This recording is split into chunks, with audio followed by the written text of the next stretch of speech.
Hey everyone, how you doing today? This is your boy Henry, and I'm here today, day 5, talking to us about 7 things that we need to avoid at all costs on our journey to wellness and longevity. Culprit number 5 on the 7 things that you need to avoid in your journey to wellness and longevity is, ta-da! Let's go! Insulin resistance. Now I know this doesn't sound anything like this before I already talked about, because this is not like a food, and many times when we hear the word insulin, what comes to mind is, wow, diabetes. He's about to talk about diabetes because these two words go hand in hand.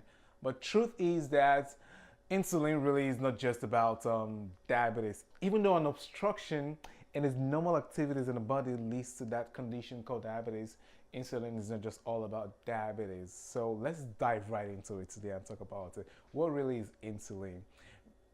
Insulin can just be called your body's energy storage hormone or your fat storage hormone, because for many of us who are trying to lose fat, lose weight, what's happening is that if you can really regulate the activities of insulin in your body, you're most likely going to lose most of the weight that you are trying to shed off. I'm not trying to say, oh, insulin is the main thing. Really it is, but I don't want to get you very confused right now.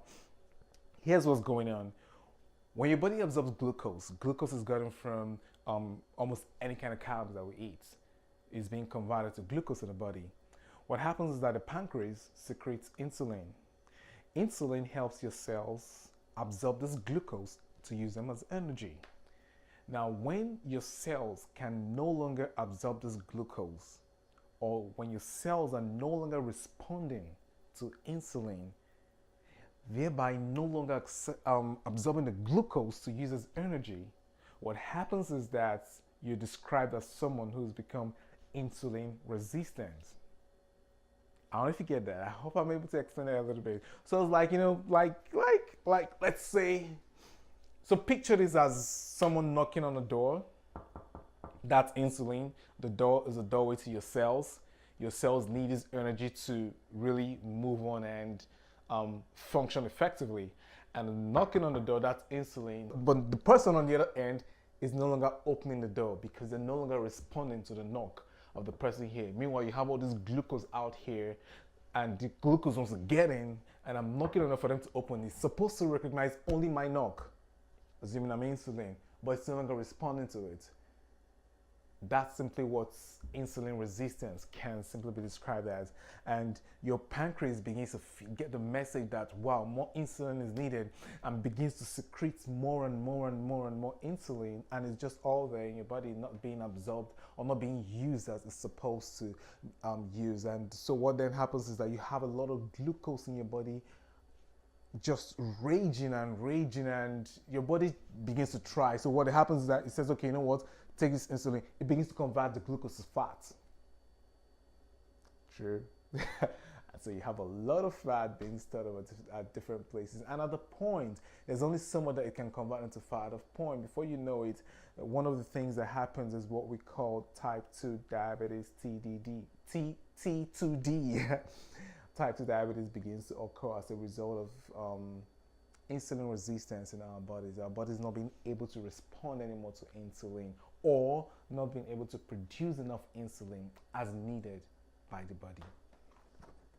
That's the best place to be at, because beyond weight gain, this goes along with to affect the functions of your heart, the functions of your liver, because these are some of the places where this fat has to be stored to take the fat out of your glucose. Because like I said in one of the videos called Body, where I talked about your body is there to help you. So what insulin and the other hormones in your body begin to do is that they need to take the glucose out of your bloodstream just to help you. Because when you have a lot of glucose in there just doing nothing, not going to the right places, they could literally destroy you. This glucose, I describe them like broken glasses, just moving all around in your body, raging just all over the place. And you find that people with severe case of diabetes, sometimes they even have to amputate some of their body parts because they've been really deteriorated by the activities of this glucose in their body. So your body trying to help you begins to take all of this glucose and converts them to fat and stores them at different places at the wrong places, you know. That's all the things. It's all the crazy stuff that happen in your human body. You just need to understand that. Now I'm going to answer a question. How then does your body become resistant to insulin? And one of the major things is because we eat a whole lot of high glycemic food. We consume a whole lot of sugar. Lots of sugar. And sugar is not just a regular table sugar that we get to put into your coffee or your tea. No, it's every carbohydrate is converted to sugar, period. Every one of them. Some are good, some are bad.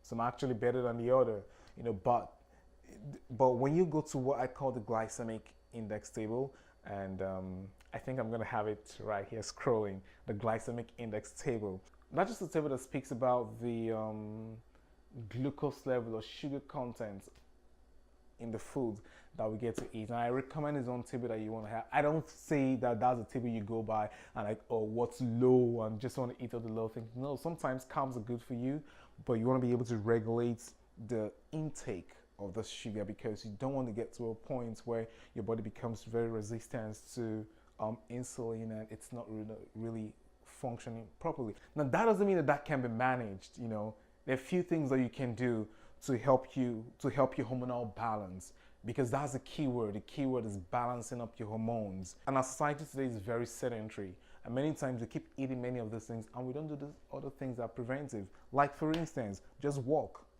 We don't even walk as much as we're supposed to, as much as we're designed to. Many times I wonder why we even have legs with the way the world is going to, you know, drive through everything. Just walk. Eat your meal, wait 30 minutes, take a 15 minutes walk. Just walk.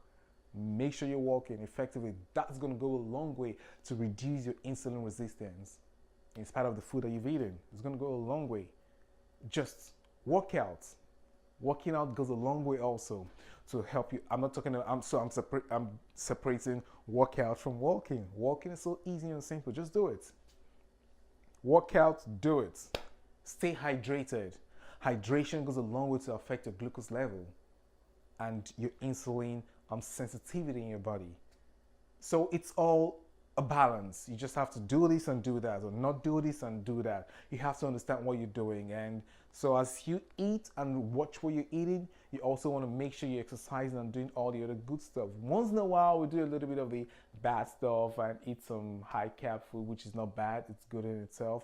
But then again, you want to know exactly how to balance it and keep moving and keep working to make sure that your insulin level is regulated. You need more wisdom and a little more knowledge to do this, but you don't need faith for this, again, like I say. So go out there and use your faith for many other things that you need to do and being a great father, being a great mom, being a great teacher, inventor, preacher, teacher, whatever it is you're born to be. Go out there and be it, and I'll see you tomorrow.